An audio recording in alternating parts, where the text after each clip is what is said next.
आप देख रहे हैं ज़ा टीवी इंडिया। मैं हूं आपके साथ हर्षिता।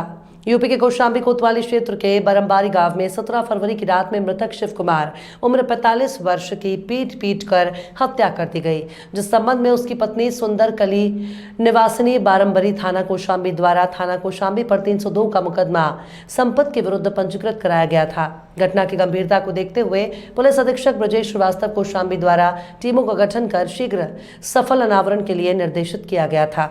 इसी क्रम में इलेक्ट्रॉनिक साक्ष्य और संदिग्ध व्यक्तियों की पूछताछ से तथ्य प्रकाश में आया कि 17 फरवरी की रात में 5 व्यक्ति ज्ञानचंद्र, कालीचरण, गुंडा, केटी और गोविंद चोरी करने के इरादे से गए हुए थे। इस दौरान रास्ते में ही अपने बटाई के खेतों की रखवाली करने गए मृतक शिव कुमार ने इनके ऊपर टॉर्च जलाई और इनसे पूछताछ शुरू कर दी। इससे क्रोधित होकर उक्त 5 व्यक्तियों ने मृतक की निर्ममता पूर्वक लाठी, डंडों, सरिया और चमचे के बट से पीट कर बुरी तरह घायल कर दिया और कपड़े और बनियान से मृतक के हाथ, पैर और मुंह को बांध दिया।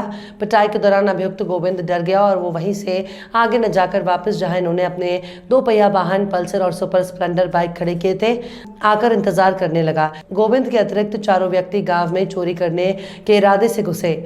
चूंकि गांव में सभी के दरवाजे बंद थे, लेकिन मृतक के परिजन मृतक के घर वापस होने का इंतजार कर रहे थे, इसलिए उन्हीं के घर में घुसकर मार पीट कर गहने, रुपए और वादनी का कीपैड मोबाइल छीन ले गए। इस तरह उक्त घटना में उपयुक्त 4 व्यक्ति लूटपाट और 5 व्यक्ति मारपीट में शामिल हैं। ब्यूरो रिपोर्ट में राष्ट्रीय एग्जा टीवी इंडिया। थाना क्षेत्र में एक घटना घटित हुई थी जिसमें एक अजमेर की हत्या की गई थी और फिर चोरी की भी वारदात को अंजाम दिया गया था। क्या है प्रकरण और कैसे क्या खुलासा किया जा रहा है?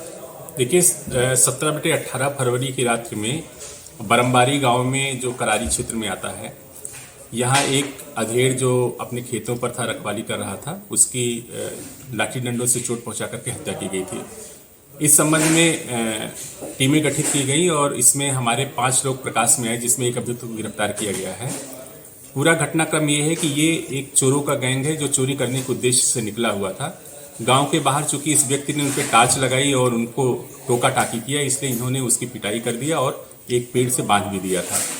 बाद में चूंकि उसके परिजन, जो अधेड़ युवक की हत्या की गई थी, उसके परिजन उसका इंतजार कर रहे थे, इसलिए उसका दरवाजा खुला था और वहीं जाकर के इन्होंने वहां से मोबाइल फोन और 10,000 रुपये और कुछ ज्वेलरी लूट लिया था। इस पूरे घटनाक्रम का खुलासा हो गया है। घटना में शामिल एक अभियुक्त गिरफ्तार हो गया है। शेष 4 की गिरफ्तारी के लिए हमारी टीमें लगी हुई हैं। बहुत शीघ्र हम उनको भी गिरफ्तार कर लेंगे। तो सर, क्या वजह थी कि ऐसे मतलब इनको हत्या की गई? ये सिर्फ वजह ये थी कि ये चोरी करने के उद्देश्य से गांव में जा रहे थे और चूंकि इसने टोका टाकी कर दी थी, इसलिए उन्हें लगा कि ये कहीं शोर न मचा दे, इसलिए उसकी पिटाई की और उसको बांध लिए थे। इनका कोई गैंग चल रहा था, इनके ऊपर और भी मुकदमे होंगे? जो अभियुक्त आज गिरफ्तार हुआ है, इसके ऊपर तो कोई अपराध अभी प्रकाश में नहीं आया है, लेकिन शेष अन्य 4 जो अभियुक्त हैं उनका क्रिमिनल रिकॉर्ड है।